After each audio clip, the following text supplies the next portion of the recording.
सुदृढ़ नींव पर ही शक्तिशाली भवन निर्मित होता है। ठीक उसी प्रकार हमारे संस्कार एक नींव का कार्य करते हैं जिन पर आधारित होता है व्यक्ति का जीवन। हमारे जो संस्कार हैं वो बेहद महत्वपूर्ण है जीवन के लिए। हिंदू धर्म में 16 संस्कार यानी षोडश संस्कारों का वर्णन है। अपने मन, वचन, कर्म और शरीर को पवित्र करना ही संस्कार है। इन संस्कारों के अनुसार अगर व्यक्ति अपना जीवन यापन करता है तो उसके मन में सकारात्मकता आती है। जीवन के हर चरण में वो बेहतर अपना प्रदर्शन कर पाता है, साथ ही अपने जीवन में सद्भाव और सफलता प्राप्त करता है। क्या है हमारे जीवन के लिए षोडश संस्कारों का महत्व? आइए समझ लेते हैं हमारे सहयोगी नीतीश भारद्वाज की इस विशेष रिपोर्ट के माध्यम से।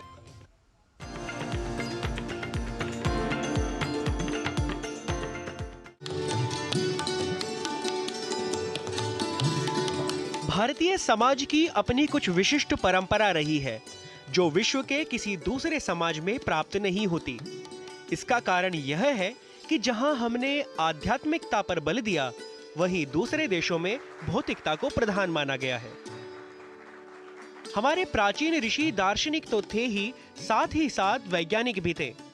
उन्होंने जीवन को जन्म के पूर्व से लेकर मरणोपरांत तक संस्कारों की विज्ञान सम्मत प्रक्रिया के साथ इस प्रकार अविच्छिन्न रूप से जोड़ दिया जिससे मनुष्य का वैयक्तिक एवं सामाजिक विकास हो, दैहिक एवं भौतिक सर्वांगीण उन्नति हो सके।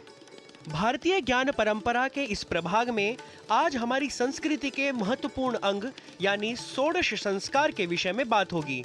संस्कारों की व्यवस्था के पीछे प्रमुख उद्देश्य श्रेष्ठ संस्कारवान मानव का निर्माण और संस्कारों के माध्यम से व्यक्ति में स्वस्थ सामाजिक एवं धर्ममय जीवन व्यतीत करने के लिए अपेक्षित गुणों का विकास करना है। मनुष्य में सद्गुण स्थापना के प्रयत्न को वैदिक विचारधारा में संस्कार कहा गया है। हमारे भारतीय परंपरा के अनुसार 16 संस्कारों द्वारा व्यक्ति के व्यक्तित्व का परिष्कार किया जाता है। गर्भाधान, पुंसवन, सीमंतोन्नयन, जातकर्म, नामकरण, निष्क्रमण, अन्नप्राशन, चूड़ाकर्म, कर्णवेध, विद्यारंभ, उपनयन, वेदारंभ, केशांत, समावर्तन, विवाह, अंत्येष्टि। जन्म से लेकर मृत्यु तक ये 16 संस्कार भारतीय परंपरा में शामिल हैं। हिंदू परंपरा में बच्चे के जन्म से लेकर 4 संस्कार और जन्म के बाद 11 संस्कार और मृत्यु के बाद 1 संस्कार किया जाता है। गर्भाधान संस्कार माता पिता की संतान के विकास तथा कुलीन और बुद्धिमान संतान की प्राप्ति के उद्देश्य से किया जाता है। पुंसवन संस्कार मां के गर्भ में पल रहे शिशु के शारीरिक और मानसिक विकास के लिए वैदिक मंत्रों के उच्चारण के साथ किया जाता है। इस संस्कार से स्वस्थ और बुद्धिमान शिशु जन्म लेता है। सीमंतोन्नयन संस्कार शिशु के गर्भधारण के 4, 6 या 8 मास पूर्ण होने पर किया जाता है। जैसे मां के गर्भ में शिशु का शारीरिक और मानसिक विकास होता है, वैसे ही मां का व्यवहार, आचरण और सोच भी शिशु में आत्मसात होती है। शिशु के जन्म के बाद जात कर्म अनुष्ठान किया जाता है, जिसमें बच्चे को जन्म के समय के दोषों से मुक्त किया जाता है और शिशु की लंबी आयु की कामना की जाती है। शिशु के होठों पर घी और शहद लगाया जाता है और नाभि दंड काटा जाता है। नामकरण संस्कार शिशु के जन्म के 11वें दिन किया जाता है। विद्वान ब्राह्मण जन्म समय की जन्म पत्रिका तैयार करते हैं और उसी के अनुसार बालक का नाम रखा जाता है। निष्क्रमण संस्कार। निष्क्रमण का अर्थ है बाहर जाना। जन्म के 4थे महीने में बच्चे को घर से बाहर ले जाया जाता है और उस समय उसे पंच महाभूत यानी पृथ्वी, जल, तेज, वायु और आकाश के दर्शन कराए जाते हैं और बच्चे की भलाई और स्वास्थ्य के लिए प्रार्थना की जाती है। अन्नप्राशन संस्कार जन्म के 7वें महीने में बच्चे को शुभ संकेत के रूप में भोजन कराया जाता है और उस दिन अन्नपूर्णा देवी का पूजन भी किया जाता है। चूड़ाकर्म संस्कार। जन्म से 1, 3 या 5 वर्ष की आयु के बीच बालक के बाल उतारे जाते हैं, जिससे बच्चे की बुद्धि का विकास होता है। विद्यारंभ संस्कार। इस संस्कार के माध्यम से बच्चे को उचित औपचारिक शिक्षा की ओर अग्रसर किया जाता है और उस समय मां सरस्वती देवी की पूजा भी की जाती है। कर्णवेध संस्कार।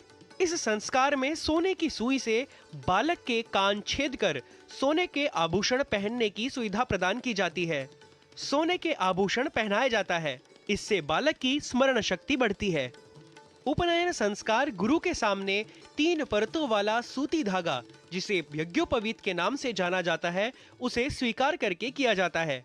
इस यज्ञोपवीत को स्वीकार करने और धारण करने के बाद व्यक्ति को द्विज कहा जाता है, जिसे दूसरी बार जन्म के रूप में माना जाता है। वेदारंभ संस्कार में औपचारिक शिक्षा के अतिरिक्त बालक को वैदिक ज्ञान भी दिया जाता है। केशांत संस्कार ब्रह्मचर्याश्रम के दौरान शिक्षा शुरू करने से पहले ब्रह्मचर्य की सिद्धि के लिए सिर को साफ रखा जाता है, क्योंकि कामदेव को केश में निवास करने वाला माना जाता है। समावर्तन संस्कार। यह संस्कार बच्चे की शिक्षा पूरी करके घर लौटने पर किया जाता है। विवाह संस्कार एक महत्वपूर्ण अनुष्ठान है, जिसमें अग्नि प्रज्वलित की जाती है और अग्निदेव की उपस्थिति में परिक्रमा करके वर और कन्या शपथ लेते हैं। अंत्येष्टि संस्कार। इस संस्कार में मानव शरीर को छोड़ने के बाद लग्न संस्कार के समय जलाई गई अग्नि को घर से श्मशान तक ले जाया जाता है और वहां शरीर को अग्नि को समर्पित किया जाता है। ऐसा करने से आत्मा सभी प्रकार के ऋणों से मुक्त हो जाती है। भारतीय धर्म ग्रंथों में संस्कारों के विषय में कहा गया है कि 16 संस्कार मनुष्य के पाप और अज्ञान को दूर कर विचारों को शुद्ध करता है और ज्ञान को बढ़ाता है। ये 16 संस्कार मनुष्य के व्यक्तित्व के विकास में विशेष महत्व रखते हैं। Nitish Bharadwaj, DD news.